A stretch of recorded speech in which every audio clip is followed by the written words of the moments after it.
Ekonomiaren inguruan eztabaida eta zeresan handia dago, baina nongo ekonomia ari gara? Krisialdi globala, erreskateak, banku handien eskandaluak, Gipuzkoarroi ere eragiten digu horrek guztiak? Noski baietz, baina bada ere gertuko ekonomia realitate bat, egunerokoa, geurea, Euskadiren eta Gipuzkoaren gizarte ereduarekin zerikusia duena.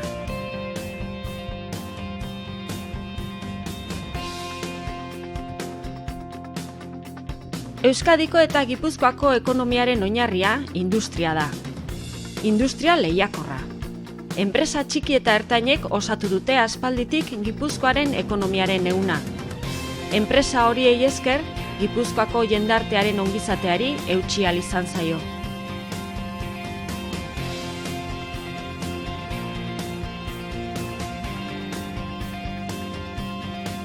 Ekonomiaren jabetza Gipuzkoan bertan dago orokorrean.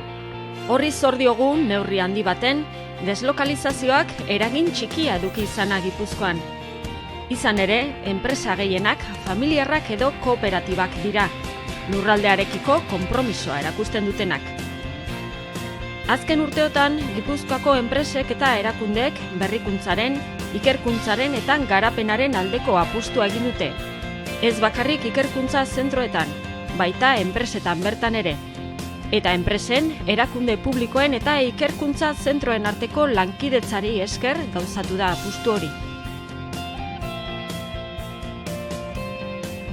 Inbertitzen dugu IGIG-an lehiakorragoak izan gaitezen merkatu globalean eta lehiakortasun horren adierazle izan daiteke zer saltzen dugun eta zer erosten dugun. Horrela, Gipuzkoako enpresek nazioartean zabaltzea lortu dute. Enpresa pribatuek eta kooperatibek aurrera egitea lortu dute. Eta Gipuzkoan lurralde oreka handitu da, baita ekonomia aktibitatean ere.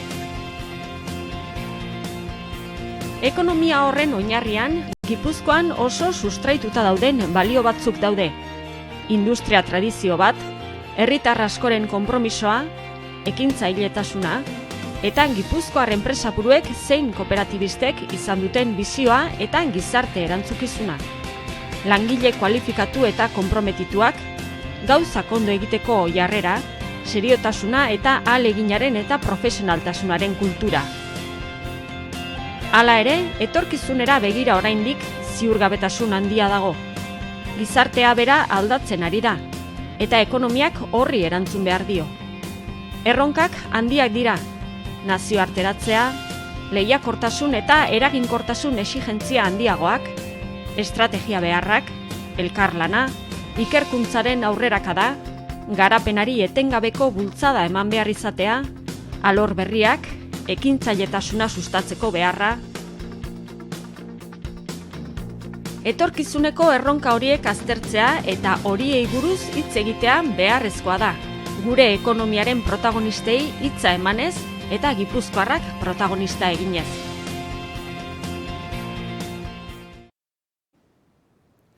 Kaixo, ongi etorri ekonomia gurean saiora. Tokikom edabide sarean ekonomiari eskaintzen diogun tarte honetara. Gaur Tolosan gaude, Tolosaldeko eskualdea edukiko dugu hizpide eta horretarako hemen 3 gonbidatu dauzkagu. 3 ere ekonomian adituak edo behintzat ekonomia jarduerari lotuta daudenak. Nere eskuman hemen Mikel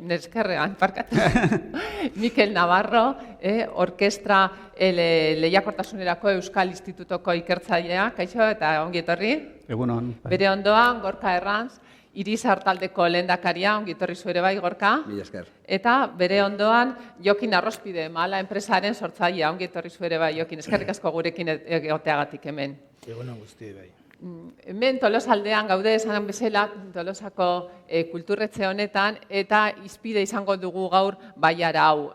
Tolosaldea 28 udalerrik osatzen dute Gipuzkoan, udalerri gehien daukan eskualdea da, eta nahiz eta udalerri gehien daukana, ez da hala ere biztanle gehien daukana. 58.000 inguru pizkat pasatxo biztanle dauzka Tolosaldea gaur egun, eta dentsitate desberdinetako herriak osatzen dute.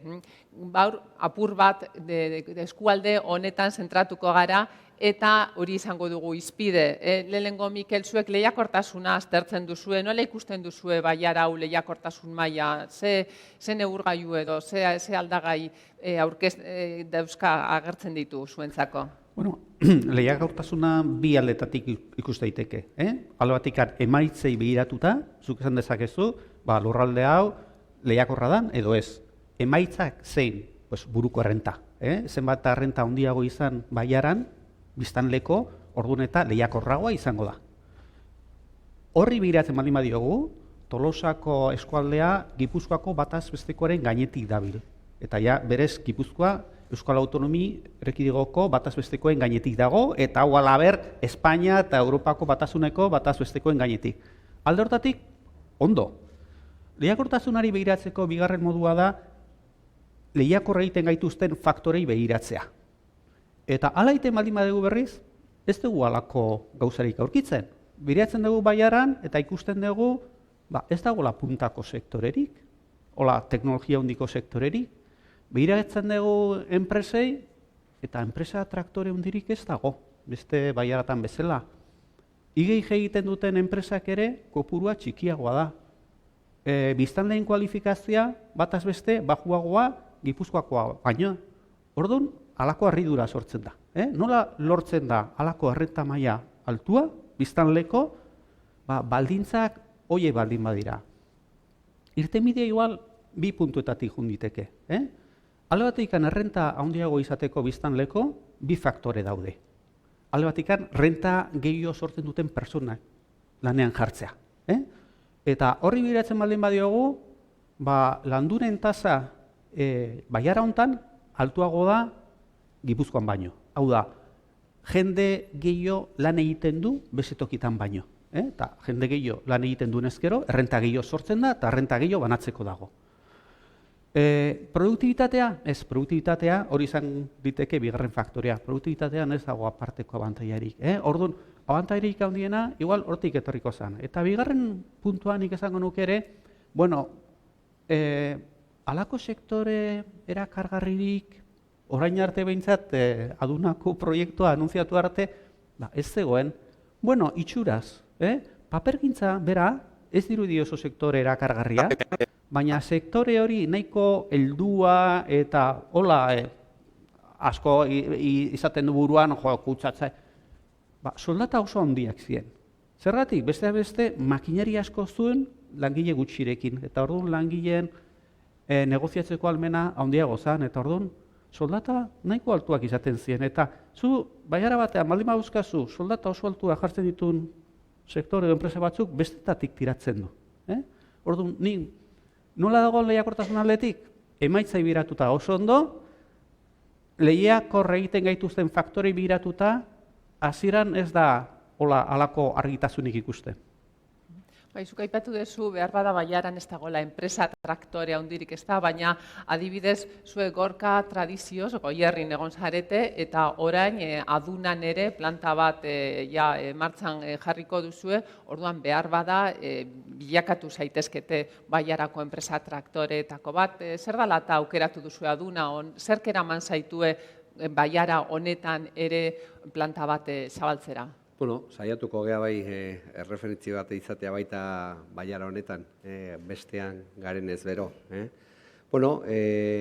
Gauza da duela 9 bat urte olako bat, erabaki genuen, momentu horretan Irizar urtez urte igotzen ari zan bere salmentak pila bat, eta iritsi zan momentu bat, eskaera handi bat iritsi zen Zerdenia uhartetik, 250 autobus, Irizarren egindan handiena, eta Irizarren lantegiak ezagutzen duzuenok, 6 lerro ditu, 6 autobus egin ditzakegu egunero bikoiztu gabe lerro bakoitzak, eta momentu horretan, esan genuen, zeozer pentsatu beharren gaude, 7.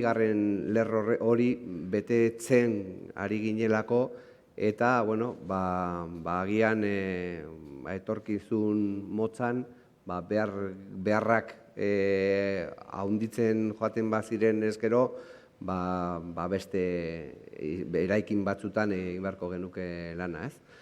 Eta, bueno, hor hasi ginen 2007 urtean begiratzen non kokatu ahal ginateken, jakinda lehenengo gauza Gipuzkoan zala, argi ganeuken Gipuzkoan nahi genula igo, Ormaiztegin gertun hobe, azkenen handaukagu gure sorrera, duela 128 urte, eta,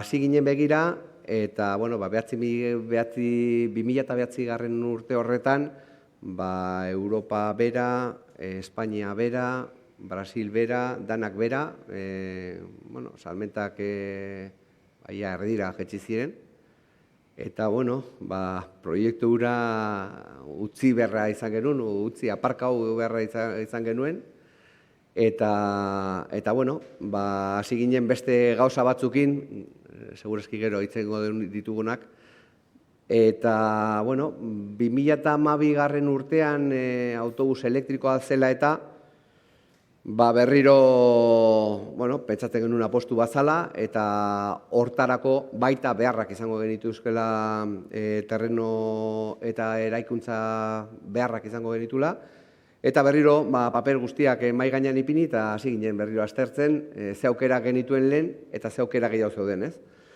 Argi dago momentu horretan aukerak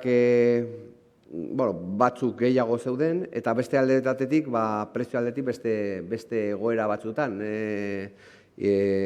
Azkenen krisialdik baita immobiliario puntua baita esan du, eta, egon ginen aztertzen berriro, eta segurazki, nik uste gehiago baloratu genuen puntua izan zen kokapena, izugarri hona dauka, badakizue Gipuzkoak daukan problemak zeozera handia egiterako, ez dau oso superficie lauak ez daude, eta, 2014ean, erdialdean, ia erabaki genuen aduna izango zala gure eraikinak izango zuen terrenoa.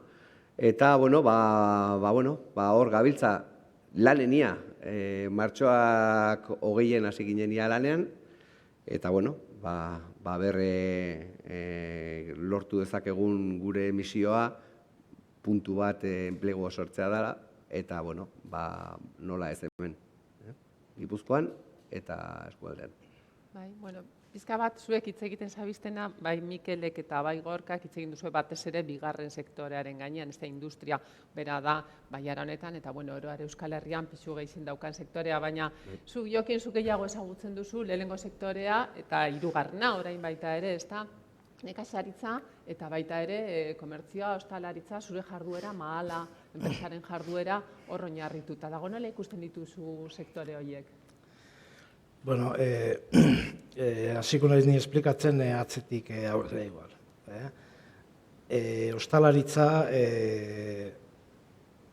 nire ustez hoetona dagona, urtetan aurrera segituala dala esango nuke, bere aldaketak izan ditu noski,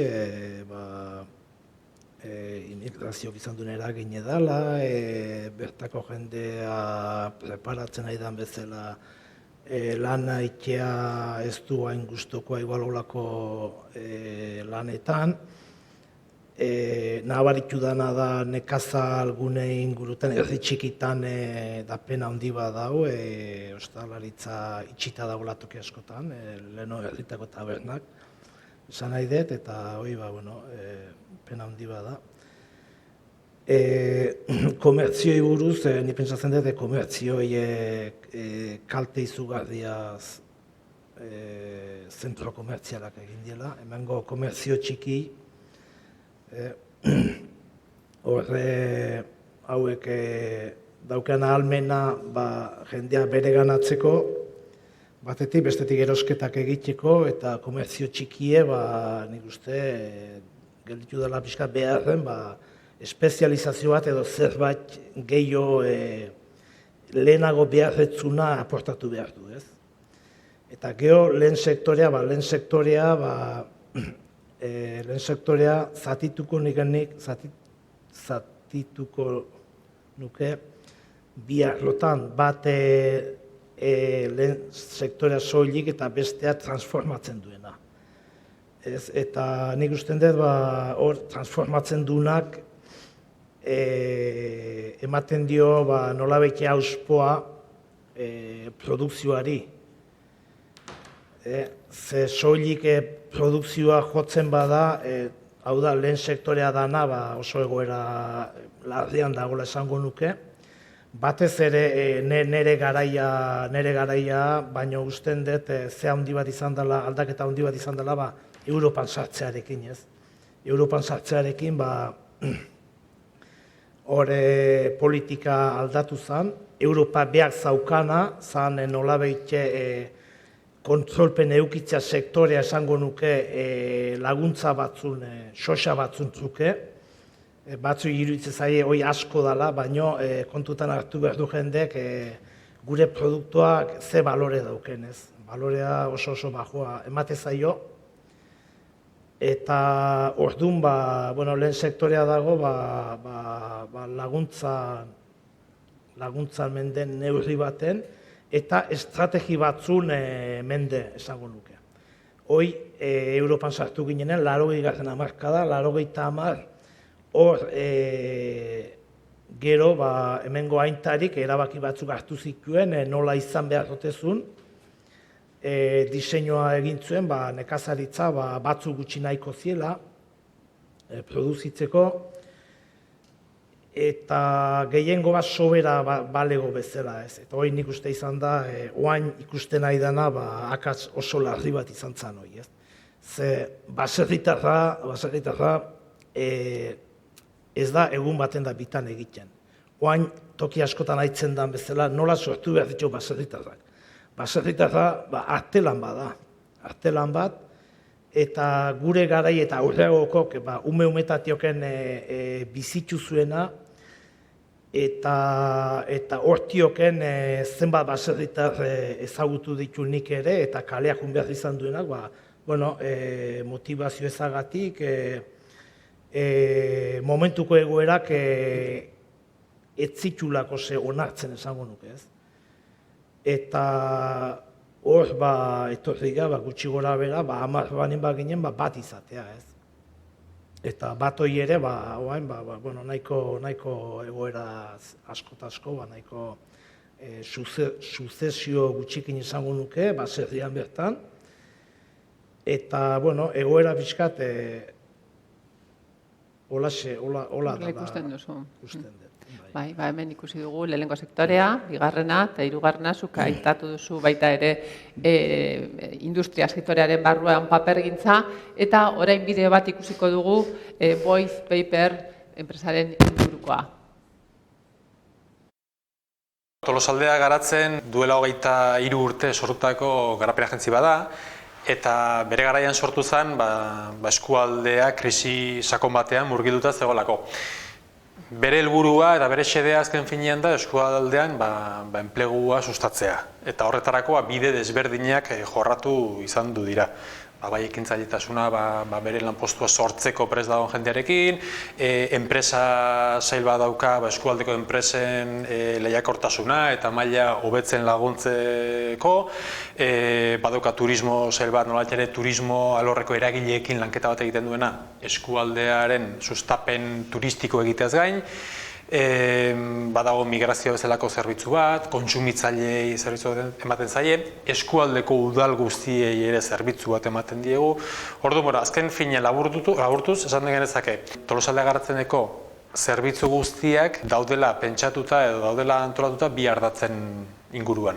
Ardatz bat da sustapen ekonomikoa eta enpleguaren sustapen azken finean, eta beste ardatza da eskualdetasuna.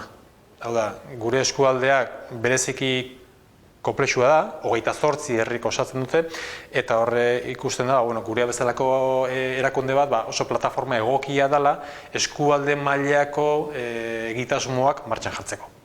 Bueno, Tolosaldea 56.000 biztanlez osatutako eskualde bada. Aipatu dut bezala 28 udaletan, 28 herritan banatuta daudenak.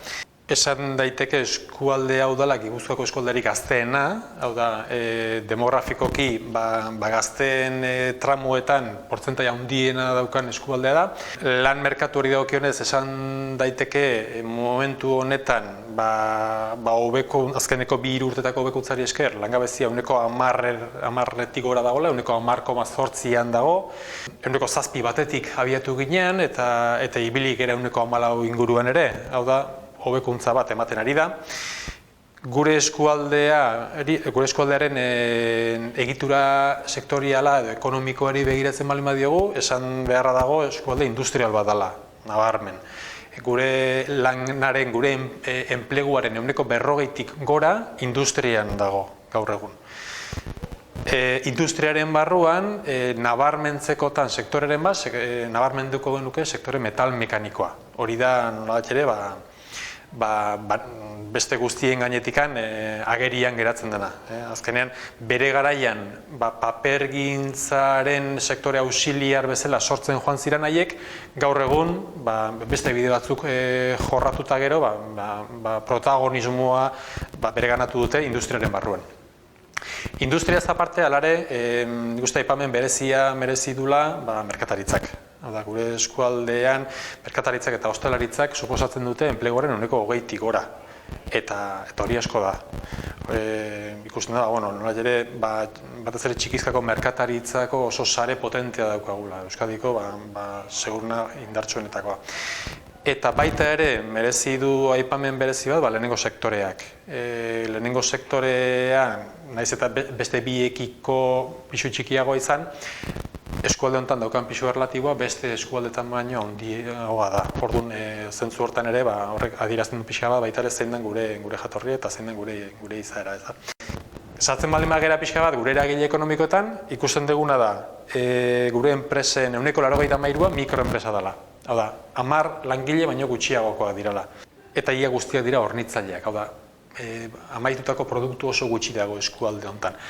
Eta hori da daukagun handicap importantenetako bat. Azkenean, enpresek proiektu berriak bideratzeko edo merkatu berrietan lanean hasteko edo inbertsiotarako beren neurria beharko lukete handiago izatea eta kasu honetan hori zailtasun bat bihurtzen da.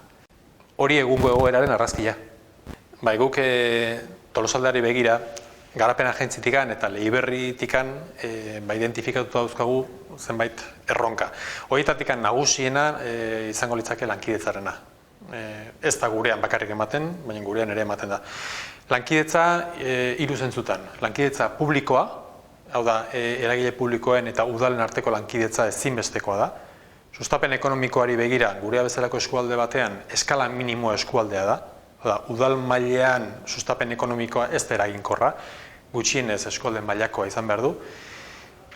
Bigarren lankidetza mota izango litzake pribatua, sustatu beharra daukagu eragile pribatuen enpresen arteko lankidetza, lehen aipatzen genuen bezala neurri txiki izanik, benetan etorkizuneko erronkei aurre egitekotan elkartu beharra daukate eta eskaintza osagarri baten bitartez kokatu beharra daukate merkatuetan neurri handiago bat lortuz. Eta 3. lankidetza mota izango litzake publiko-pribatua. Hori ere guretzako ezinbestekoa da. Hau da, bai eragile publikoek eta bai eragile pribatuek elkarrekin estrategia bat adostu eta bideratu beharra daukate. Lehenengo erronka lankidetzarena argi eta garbi. Beste bat nazioartekotzearena. Gaur egun eta azkeneko 7-8 urtetako ibilbidea ikusetak gero oraindik nabarmenago ikusten dugu benetan kanpoko merkatuetan dabilenak hobeto eusten diela etortzen diran krisi irauntziri. Eta horretarako ezinbestekoa da hor lanketa bat egitea. Beste bat formazioarena izango litzake, beste erronka formazioarena da. Formazioarena gure enpresen profesionalizazioarena, belaunaldi berriak erantzukizuneko postutan lehenbailen sartzearena, hori ezinbesteko erronka bada.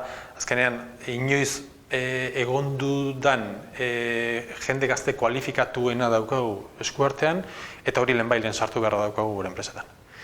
Eta laugarren bat aipatzekotan, ekintzailetasun, barnekintzailetasuna da diversifikazioaren aipatuko nuke. Hori ere ezinbestekoa da. Azkenean gure lana egiteko moduak, gure produktuak berri inventatu egin behar ditugu etengabe. Azkenean, merkatuak aldatzen ari dira, joerak aldatzen ari dira, eta guk ezin dugu betikoan gelditu. Orduan, hori esaten erraza eta egiten zaila, baina saiatu beharra dago. Nik esango nukena da, laburbiltzagatikan komentario batean, azkenean, gure azken helburua izango litzake Tolosaldea bihurtzea, bizitzeko erakargarria den leku batean. Eta hori nola ulertzen dugu guk, kalitatezko enplegua eskaintzen duen leku bat bezala, eta ongizate maila egoki bat bermatuko duen leku batean bihurtuta.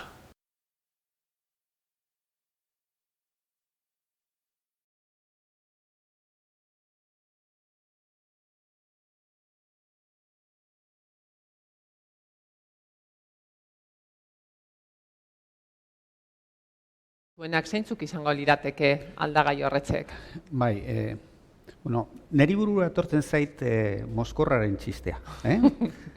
Mozkor bat dago gabian, lurrean, lau hanketan, eta beste adizki bat dator, eta esaten dio, zer iten dezu hemen lurrean hola farola baten azpian? Eske, giltza aztu zait, eta etxean, aztu ez, erori zait, eta bilatu behar dut etxean sartzeko, bestela, Txeko Andrea, kristona montatuko dita. Eta hemen hori izaizu, ez, baina hemen argia zeok bilatzeko. Ekonomilarioak ia berdina egiten dugu. Lehiakortasunaren arrazoiak bilatzen ditugu datua dauden tokitan. Ez egiazki lehiakor egiten gaituzten faktoretan. Adibide bat, igual, Irizar da. Irizarri biratzen baldin badiogu, non dago bere sendotasuna? Beste, langileak organizatzeko eta integratzeko izan duen kapazitate hortan. Hortaz ez daukagu estatistikarik. Holako gauzak eskapo egiten zaizkigu analistei. Orduan, hemen Tolosan, behiratzen baldin badituzu, zu dauzkazun datu apurroiei gauza gutxi ateatzen dira. Ateatzen dira, gaztetasuna, hori puntu positiboa da. Ekintzailetasuna, ateatzen da eskualde honetan, hori ere puntu positiboa da.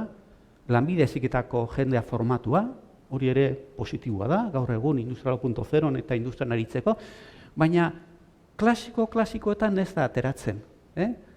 Eskapo egiten zaizkigun faktore intangible horietan, nire ustez, datzala Tolosaldeko arrakasta.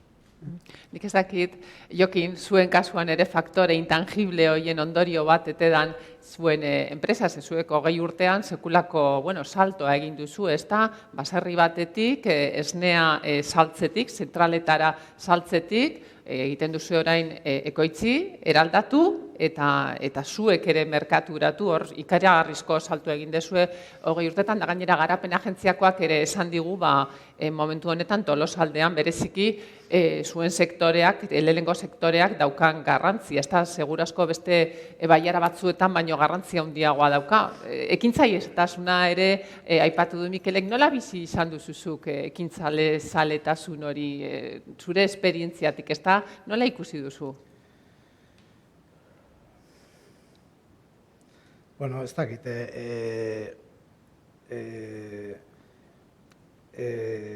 nire kasuan gogon detena da txikitan, pixkat gauz batzukin gelditzezea eta pixkat batzuk ikusita lanea zego gutxikin jutezin da eta pixkat nolabitek karzela baten irudie bezala lantoki bat, ez? Badauken nikoi txikitan grabatuta pixkat eta hor bai esaten nire burui, eguneko 24 ordu dezkik eta loitxeko 8, laneako guezelako batek 8 gutxinez eta orduan lana importantea, lanen zerbait pasioa lortu edo zerbait jola eta gero ere urtetan zehar hori asko sentitu denik, ez? Lanan bueltan pasioa.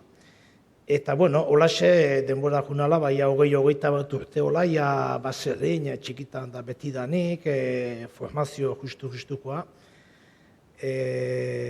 eskolako gehiegi ere ez, eta goatzen naiz behintzat zabaleg eskolan, kanpaina bat egin nun, eta nik usten dut, han harrapatu ziteala pixkat, baia baserri hiltzeko zehai. Baia teknikarik eta bidaiak egite zien, eta bai. Eta gehore, bidaiatu bastante egin denik eta niretzako oso importante izan du doi. Hore, Tolomendi, mendi nekazaritza taldea dala, bastante ibili izan du geha, hore komisio zendelakoz da bar, eta Inglaterra, Alemani, Frantzi, bastante toki. Iparralde, baita ere bastante markatu di nahi, iparraldeak asko markatu dit, bai. Da horrete ginen iparraldea batez ere sindikatutik eta hola hain hitz egiten 20 urte gehioia. Eta batez ere han bere gauzak egiteko era. Eta zaukaten gu baino askoz ere gu hemen hegoalden bizigea gehiago baserritan esaten dut kalea behi da, kalek eragina ikaragarri du guregan. Eta han komisiotan da biltze ginen askotan da nire ardituta gelditzen ditzen. Ez da, bakoitzek zintzoki bere pentsamentuk azaldu eta esatzen baserri bakoitzen nolakoa zan, bakoitzen nahiak sentimentu nolako ziren, eta hortioken ereiken hasi, ez, hortioken. Eta hoi da hemen gutxi egindana, ez da, hoi leheno esan deten bezala, merkado komunen sartu ginenen da nola behitxe denoi bide batetik emanarazte hoi, ez. Eta hoi usten dut, hankasartzen esente bat izan dela. Azkena, pertsona batek bere hobena eman behar du, beste libre sentitu bat dulakoz, ez. Neurri handi baten behintzat, ez. Eta hola, pixkat bidaia horiek, eta geho, nola behitxe ganadutegi pixkat handitu ginen, eta garbi naukanik xoxa batzu nitunen elaboratzen hasi behar nula. Eta hori izan da, justu maiatzan, oain 21 urteia. Elaboratzen hasi behar nula, eta oso garbi nauken nola elaboratu behar ginen, eta zenentzako baita ere. Pixka baserri txiki bat izanik, pixkanaka egokitzea jungea, bere gorpuz bat eman diogu, lurrak ere lortu ginen gerez asko ez ditu gutxi, baina errentan gero hainbat poligono egiteko gabe gelditu ginen, mendizak batzuk erosi ere bai, haiek belardita jarri eta hortxe bizkat, ez? Aldeguna bertan sortuaz dola, falta dan erosiz, eta esan detena, altzanen elaboratzen hasi ginen. Orduan, ibilbidea, izaera hoi, nik usten dut izaera hoi, barrun nahi handi bat zegolako ez. Horrek usten dut... Horrek bultzatu zaituela. Bai, nik uste bai. Bai. Gorka, zuen esperientzia, jakina, erabat desberdina da, ezta? Beste sektore bat da, beste jende multzo bat, beste proiektu bat, baina momentu honetan Irisar taldean baita ere diversifikatzen diharduzue eta barne ekintzailetza ere nola bultzatzen duzue zuen enpresan? Ekintzailetzaz ziharduen Jokinek, zuek nola, enpresa barruan nola bultzatzen duzue hori? Bueno, nik uste agian momentuak ez dira berdinak, baina gure historia luza izan da, eta nik azkeneko 20 pikoak komentatu ditzaket, agian zureak, zure 20ak, azkenak. Bueno, argi dago pasatu ditugula zenbat urte, nik esango nuke 1993tik horrela, oparotasunetik gora eta gora eta gora, baina iritsi izan momentu bat, 2009 urtean, aldaketa bat egin barzala. Argia da, momentuak aldatzen joaten direla, eta momentu horretan, askok, gure konpetentzia askok desagertzen hasi ziren, alde batetik produktu ez zutelako, beste alde batetik independentzirik ez zutelako, eta beste alde batetik agian ekonomikoki ez zaudelako ondo, ez? Guk momentu horretan sendotasuna geneuken, gaur baita ere, eta pentsatu genuen momentu hura zala proposa, 2009 urte horretan, beste sektore batzutan sartzeko.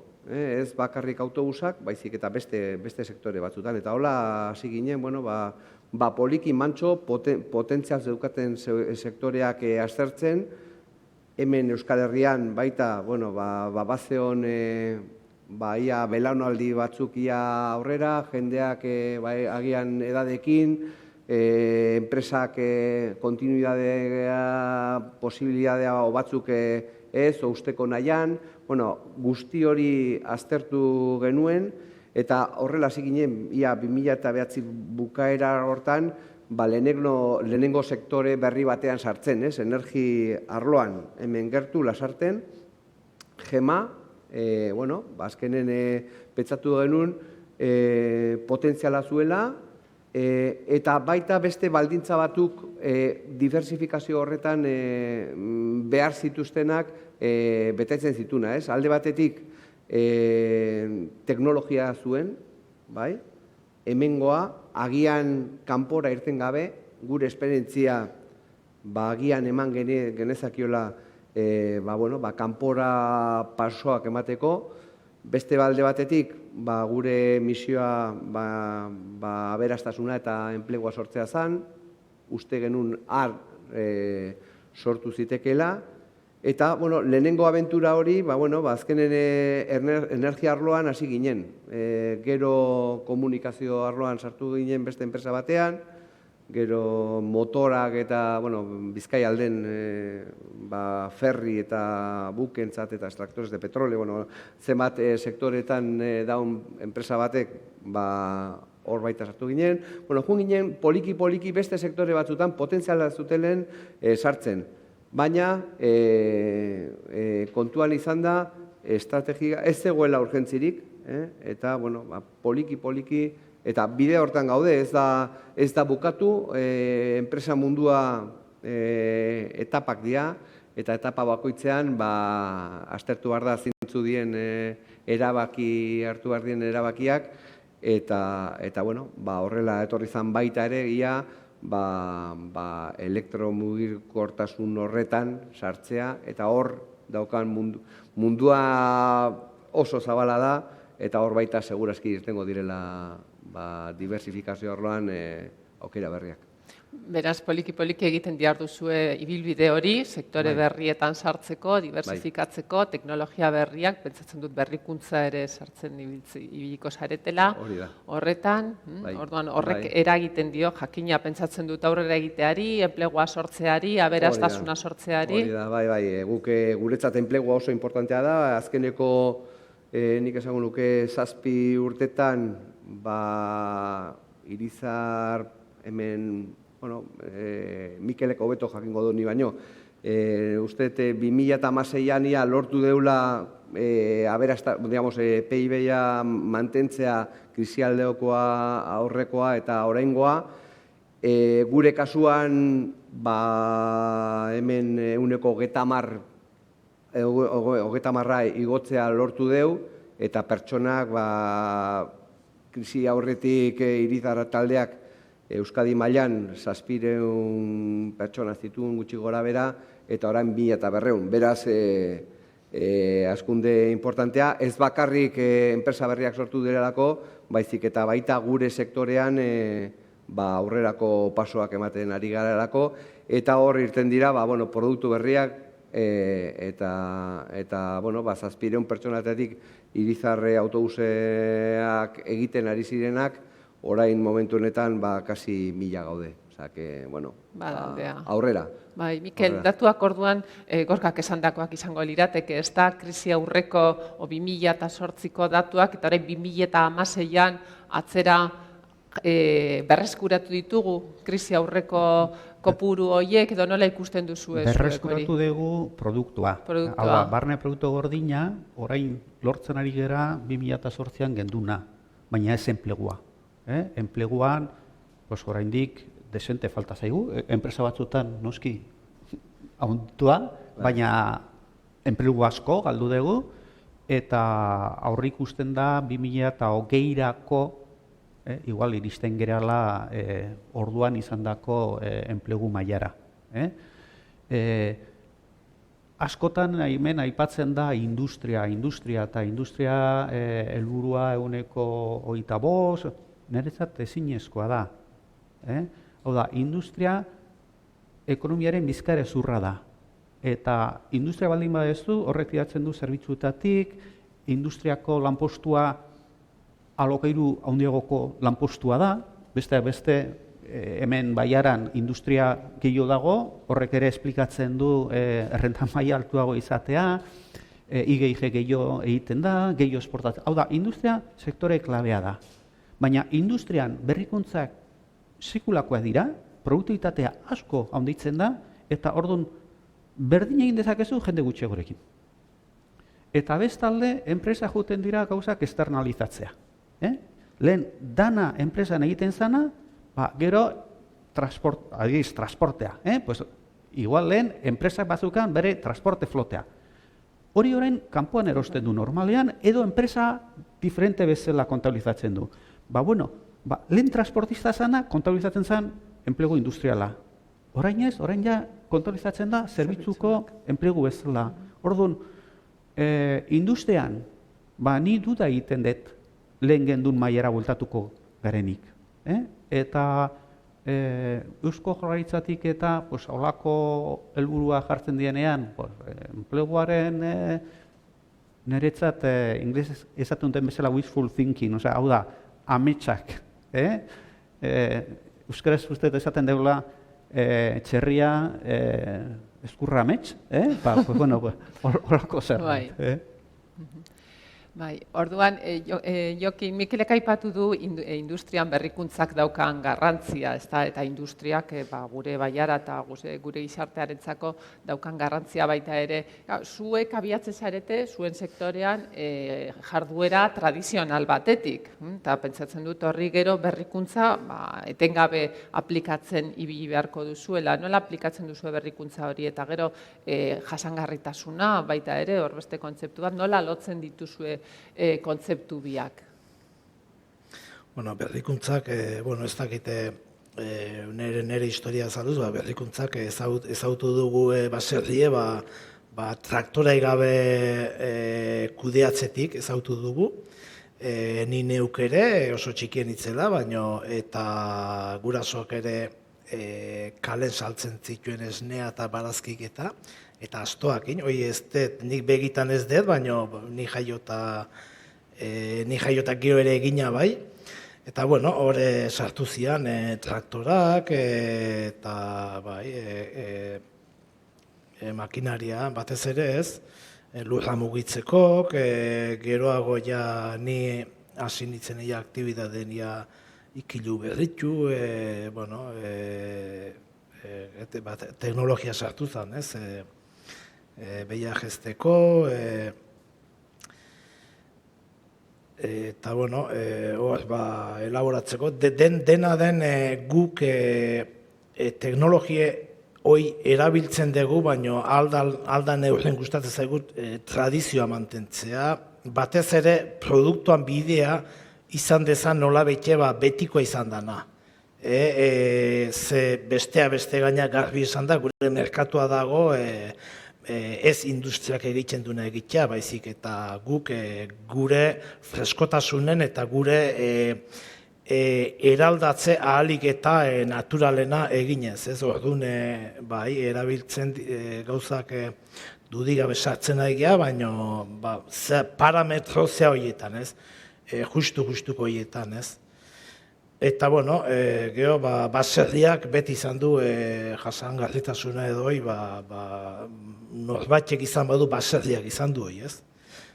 Bestea beste, lurrak ditulakoz, errestasun bat ematen du, eta kultura, betiko kultura, ez? Eta hori mantentzen jakindeun neurdin, historia horrek gaur egun bete-beten balio du, ez? Eta hori ikusten, ez garai berri hauetan, nolaz bueltatzea dela, ez? Bueltatzea, egokitzea, bizitza urbanoak gero gehiago dago, eta horrek ere arazo sortzen ditu, baina alda neurdin behar dago, ez. Nik uste nekakoa, ez. Baita dauken garrantzia eman, ez da? Bai. Gorka, eta zuek zeuen enpresan berrikuntza IGIG hori nola daukazue antolatuta departamentoa, nola batzen dituzue hornitzaileak, ikerkuntza, unibertsitatea? Bueno, guretzat, hasieran komentatu da, elkarlana. Nik uste beharrezkoa da, argi dago gure diversifikazioaren motibu bat, izan zen sinergiak aurkitzea hornitzaile eta teknologiarekin bat egitea, eta bueno, argi dago teknologia aldetik Irizarrek karrozeriak egiteatik autobus osoak egitea pasatu zen, teknologia osoa bat erekin, eta autobus elektrikoa izan da horren niretzat nire ametsa, ez? Azkenen Irizarrek dana egitea lortzea, ez? Ez bakarrik karrozeria, baizik eta motorrak, baterien elektronika, ateak, aire egokitua, bueno, azkenen autobus hori 100% Irizar taldekoa da, baina Irizar taldekoak landuta, baina ez bakarrik Irizar taldea bakarrik, baizik eta baita lortu du, zenbat sare teknologikoan, hemen bai Gipuzkoan zenbat zentro teknologikoekin, bai hornitzailekin, bai zenbait kanpokok, barrukok hori dana landu, eta hori ateratzea eta gure referente bat izatea, ez? Hor gure taldean 100 ingenieri daude lanen, eta horik helbideratu kreatio dala gure zentro teknologikoa, baita guztiekin landu, daukagu beste alde batetik taldeko enpresa bakoitzean I+G-ko area bat, beraz, dana hori martxan ipini, kreatio horren buru, eta, azkenen pertsona irekiak, pertsonak ikusten zer ari da mugitzen, horri hartzeko eta erantzunak emateko. Bai, badiar dugu hemen berrikuntzaz, teknologia berriez, IGIGez, eta orain salto egingo dugu Baiarako beste herri txiki batera, Abaltzizketara. Logical Lane enpresa dago bertan kokatua, munduarekin komunikatua, eta horren inguruko bideo bat ikusiko dugu. Gure enpresa sortu zen orain dela 17-18 urte, 1989, eta hasi ginen Abaltzizketan proiektu, gaur egunen startup deitzen zaien proiektu horietako bat bezala. Ekintzaile proiektu bat da iruditzen zait, azken batean hemen Abaltzizketan hasi ginelako beharrak eskatuta, ikasketak burutu genitun, hemen lizentziatura bukatu genitun, eta garai hartan oantxe bezalaxe, krisi garaiak zian, eta behar izan gendun gure negozioa montatu, ezta. Logical Laneen, pixka bat zerbitzu enpresa bat gea, call center edo contact center zerbitzuak eskaintzen ditugu, eta urte hauetan zehar, pixka bilakatzen jungea, negozio berriak, area berriak, diversifikatzen, baina, azken baten da, bertako enpresa handiei arreta zerbitzuak eskaintzea, konsultoria zerbitzuak eskaintzea, itzulpen zerbitzuak eskaintzea, hizkuntzatan zerbitzua eskaintzea, eta hori da gure lana. Sektorean barrun ez gara enpresa handi bat, gure berezitasun garrantzitsuan ikuste flexibilitatea dela, azkartasuna dela, bertakoa izatea dela, pixkat gertutasuna dela, zati azken baten gure bezalako zerbitzu baten akiu denok nola eta denok usuario bezala ikusi dugu zerbitzua kanpotik eskaintzen, ezta? Hau da, Marrukosetik edo Hego Ameriketatik. Eta ez hori bakarrikan, baitaren ikustet hemen Gipuzkoan beste enpresa asko bezala saiatu gehala innovazio alorrean eta teknologian alorrean asko inbertitzen, eta azkenekora egoten. Suerte bat izan dugu, sektore desberdinetako enpresa askokin lan egiten deula, eta horrek egiten zaituna da, hemen Gipuzkoan sektore asko dauzkagu, industriala, energetikoa, telekomunikazioak, eta guztiek behar desberdina dituzte, behar horietara egokitzeko innovazio asko behar duzu, eta horri esker nik ustet balore erantsia hori ere badegula konpetitzeko garaian. Azken baten, herramienta teknologikoz behartzen geha, eta gauden lekuan gaudelako, abaltzizketan egoteak eta hemen lan egiteak, baditu bere alderdi honak, baina bere alderdi txarrak beste ozinetan dauden azpiegiturak ez daude. Orduan, lortu dugu nolabait ere, honeaino azpiegitura fibra optikoa ekartzea, eta horri esker posible dugu hemendikan beste parke teknologiko batetik bezala lan egitea, ezta? Horrek koste badauka eta koste dugu asumitu behar izan dugu. Bestalde alderdi honak baditu.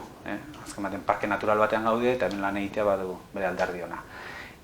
Teknologian ingurun, zehazki esan da, nik uste dut gure enpresa bat, lehen esan duten bezala, atento den behar du kompetentziari, baina teknologia eguneroko gauz bat izan behar du, ezta? Orduan, esango nuke, bide guzti honetan asko inbertitu dugula teknologian modu desberdinetan, softwarean, telefonian, eta inbertitzen nahi gehala ez da urtero, ikasi hilabetero. Hemen egon behar duzu, hain azkar joa hau, behar dezula plataforma bat edo estruktura bat zure enpresan barrun, beti vigilantzin dauna, ezta? Eta, aldi beren egiten du horrek, gure lana oso entrenamentu handiko izatea, beti ondo prepatuta egon behar dugu, eta, hor gaude. Beti dago gaur egun enpresa munduan erronkak urtero, hilabetero eta egunero behar dituzu, ezta?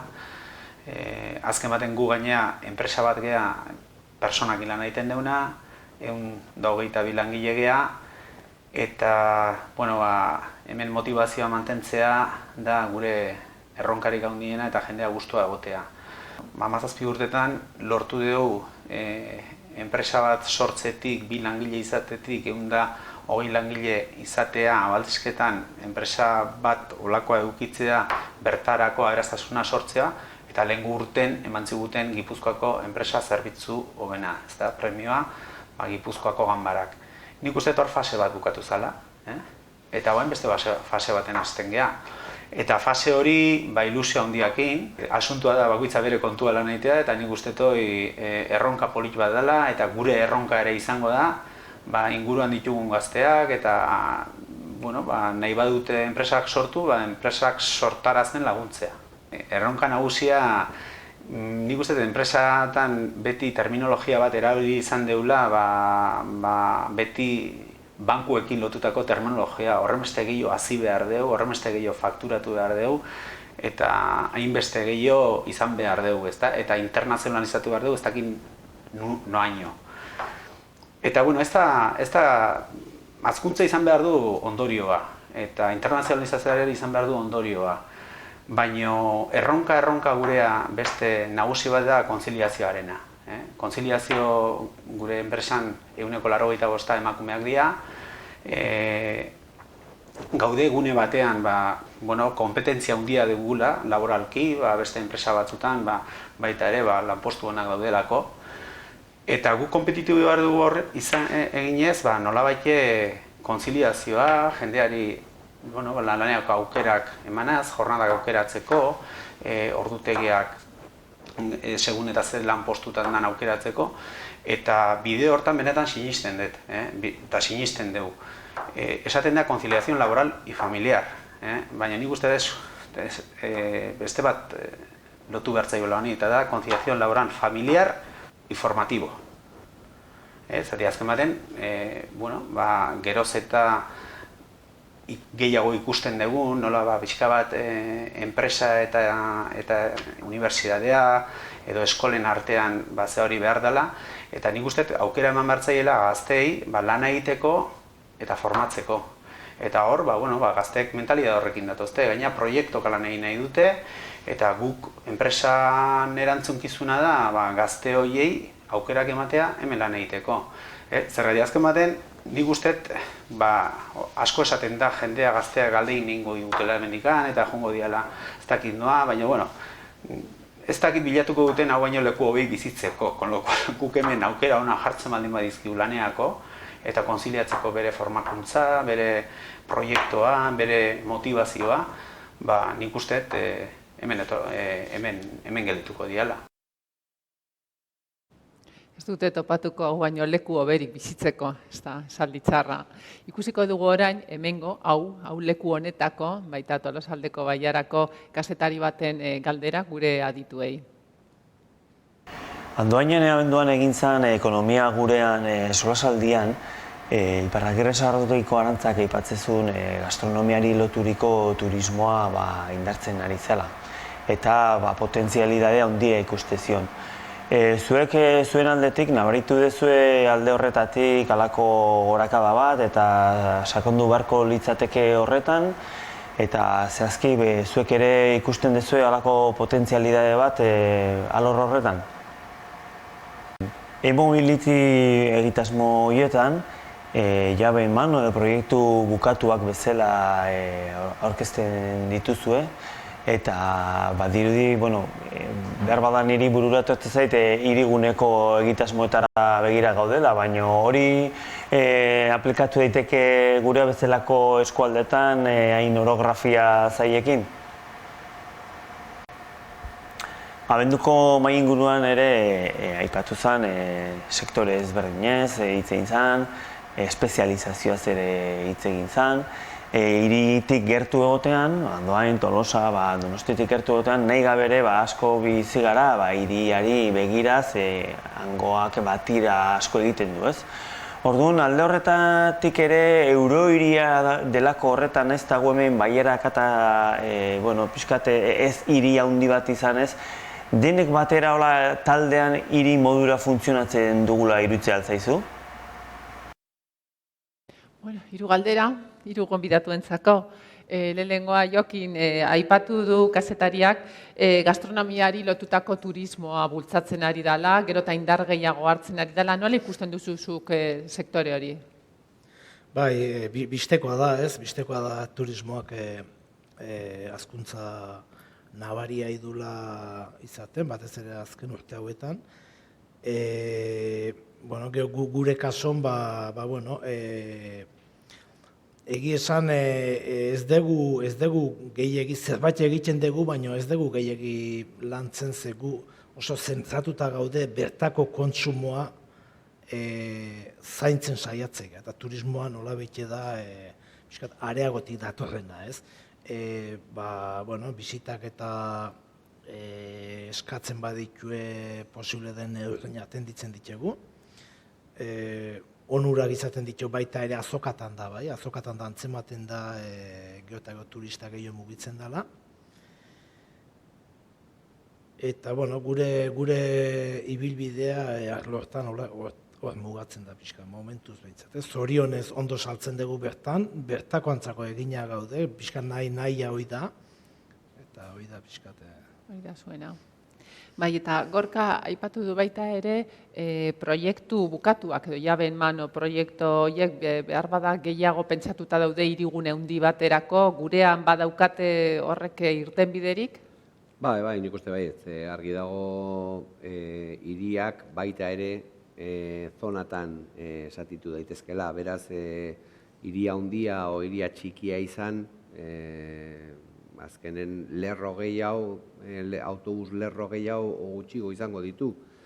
Azkenen Donostien badaude ruta pila bat, azkenen eta Donosti hiri txiki bat da. Baina xarmanta.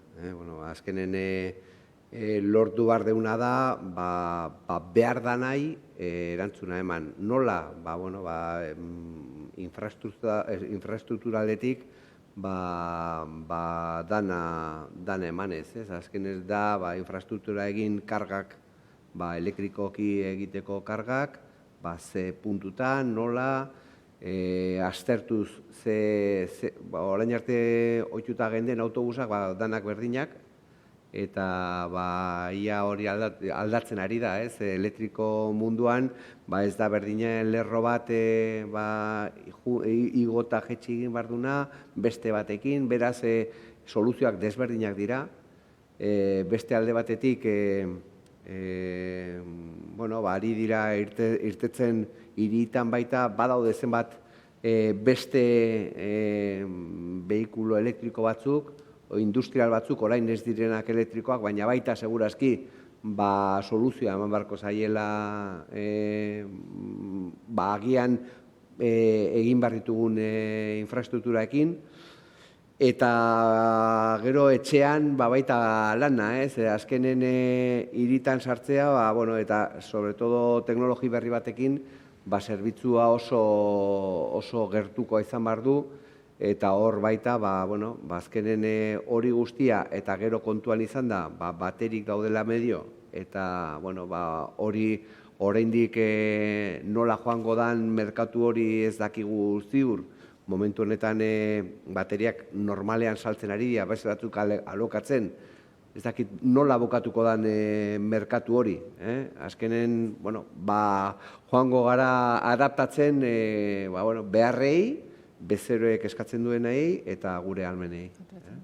Bai, Mikel, eta hirugarren galdera planteatzen zuena zen espezializazioarekin, gero eta mundu espezializatuago batean bizi gara, hiriek funtzionatzen dute elementu moduan, baina baiarek edo badaukate baita ere hiri moduan funtzionatzea, baiara neurriak badauka etorkizunik? Bai, hor bi gauza, bata Euskal Hiria kontzeptua. Euskal Hiria esaten dezunean, ematen du landaremua bigarren plano batean gelditzen dela eta besteen mendean egon behar dula. Alde hortatik arriskutsua da. Eta ulertu behar da lurraldea plurala dela eta bai hiria eta bai landaremua biok beharrezko diola eta osagarriak. Hori esan da Tolosaldean are gehiago. Ze Tolosaldean biztanleria konzentratzen da Tolosaldean Bilabona Zizur, baina gero daude 11, lehen esan dute 28, baina... Hiru horiek endu eta beste 25. Herri mordo bat, eta horiek ere bizitzeko irtenbide bat behar dute. Are gehiago, lurralde guztiak behar dute zerbaitetan bereziak izan. Biatu behar dute apostuak. Eta hemen... zerbait berezi baldin badago Tolosaldean, gaur egun da, nolait esateko bere jaki onak duten imagina. Hasi barrunetik, segi biparrekin, esnekiak, gozogintzaz aipatu beharrik ez dago. Orduan, badago sektore bat, edo jarduera bat, hain zuzen ere, baiara honetako errealitateen parte bati erantzun lezaiokena, eta nire ustez hori zaindu egin beharko litzake. Noski, industria behar dugu, esan dugun bezala, normalean ekonomiaren bizkare zurralako, soldata handiak ekarriko ditulako, eta bar, baina landa eremua eta hiri urbanoagoak biok elkar osatu behar dute, nire ustez. Uztartzeko modu bat, ez da? Oneraino, gaurko ekonomia gurean saioa bukatuko dugu, eskerrik asko gure hiru gonbidatuei, Mikel Navarro, Gorka Herranz eta Jokin Arrospide, eta zuei ikusentzulezkoei, eskerrik asko horregoteagatik, hemen zaudeten ikusentzulezkoak ere eskerrik asko, eta hurrengora arte. Zein den gure helburua? Ekonomia sustatzea Gipuzkoa sendotzeko.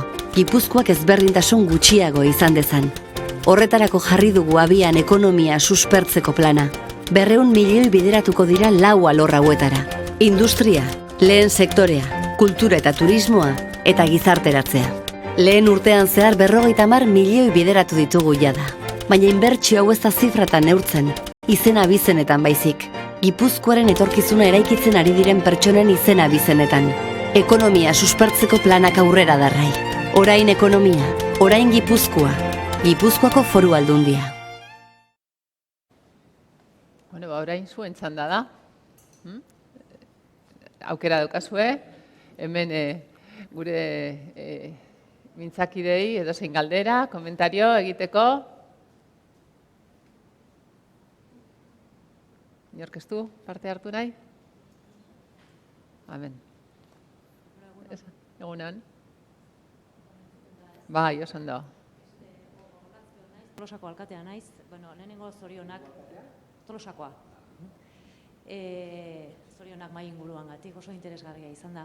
Nire galdera Mikelentzako da. Esan dezu izaeraz Tolosaldea eta egia da, bere izaeratako badat enpresaren tamaina, ez? Erdi txikiak dira tamainak, ez? Papergintza erori izanetik hori da gure izaeran aldagaietako importantetako bat eta handicap bat bezala azpimarratzen dena beti, ez? Azken aldi hontan entzun ditut iritzi asko esan ez, gure izaera hori baldin bada eta berez barne produktu gordina ez baldin bada, maila honian baldin badago, zergatik azpimarratu hori handicap bat bezala eta ez onartu gure izaera hori dela, ez? Zuk pentsatzen duzu hortan konformatu beharko ginekela edo zerbait gehiago eskatu beharko genioke eskualdeari? Barkatu, baina tamaina aldetik esaten duzu edo zerena? Enpresaren tamainak txikiak izateak zailtasun bat bezala azpimarratzen da beti eskualdean. Azken aldi honetan entzun ditut iritziak esan ez hori dela gure eskualdearen izaeratako bat. Hortan konformatu beharko tegineken edo enpresa handiagok erakartzen saiatu beharko gineken. A ber, enpresa txikiak badituzte bere alde on eta txarrak. Bere alde txarrak konpentsatzen ez baldin badituzte, biok hartuta alde txar gehiago dute on baino. Hau da, gure estudioetan garbi asko ateratzen da, enpresa handiek emaitza hobeak ematen dituztela ertainak baino, eta handiak eta ertainek hobeak txikia baino. Eta atzerrikoekin alderatzen baldin badegu, ikusten dugu gure enpresa handiak ez dutela bereziki ondo egiten, gure enpresa ertainak besteen aldean, generalean, hobeto egiten dute, besteak bestez gure instituzioen ia politika guztiak enpresa ertainei begira daudelako, baina gure enpresa txikiak daudela baztertuta.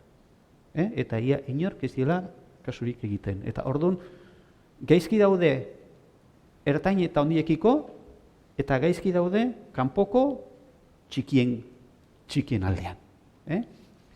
Orduan, enpresa txikiak dana bilatu ezakete bere bidea. Baina bere ahuldadeak konpentsatzeko, lehen esan duten bezala, lankidetza behar dute. Eta hori da, igual hemen, foro batzutan aurrera egiten ari zaete, baina nik usten dean ahultasuna. Eta berdin, gauza autobus elektrikoan. Ze herri txikia eta badauzkagu bi proiektu handi.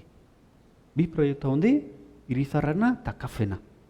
Eta azkenean, erakunde berdinetatik erantzun behar diegu biei, autobusak erosi beharko dituzte, nori eman, baterietan izugarrizko erronka dauzkagu.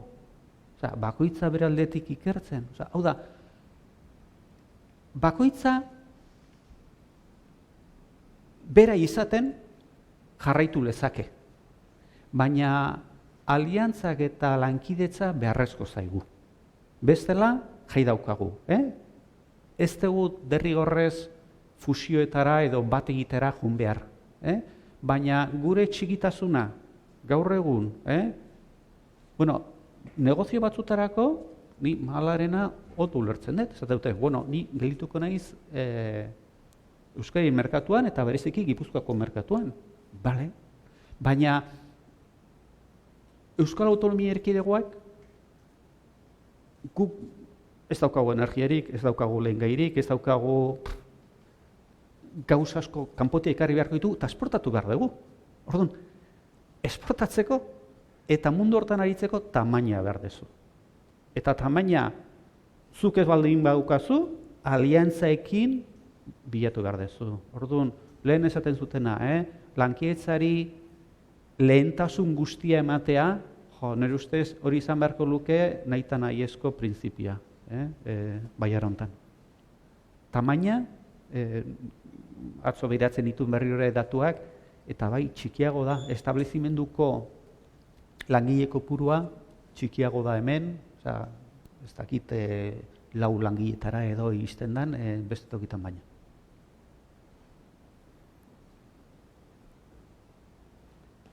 Eskerrik asko.